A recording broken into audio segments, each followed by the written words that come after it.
దశరథుణ్ణి తండ్రిగా వరించాడు. ఎందుకని యజాయమానో బహుధా విచాయితే, కర్మను అనుభవించడానికి రావలసినటువంటి వాడు కాడు.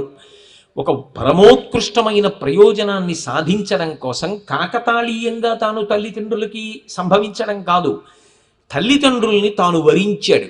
వేదం మీద నమ్మకం, శాస్త్రం మీద నమ్మకంతో అశ్వమేధము పుత్రకామేష్టి చేసినటువంటి దశరథునికి కుమారుడుగా వస్తాను, నన్ను నేను విభాగం చేసుకుని నలుగురుగా వస్తాను, రామలక్ష్మణ భరత శత్రుఘ్నులుగా అని ప్రతిజ్ఞ చేసి నరుడిగా వస్తే తప్ప నరుడి యొక్క గొప్పతనాన్ని నిలబెట్టడం, రావణ సంహారం చెయ్యడం సాధ్యం కాదు. కాబట్టి తతశ్చ ద్వాదశే మాసే చైత్రే నామమికే తిథౌ నక్షత్రేది దైవత్యే సోచ్చ సంస్థేషు పంచషు గ్రహేషు కర్కటే లగ్నే వాక్పతాం విద్యునాసహ ప్రోద్యమానే జగన్నాథం సర్వలోక నమస్కృతం. బాలకాండ.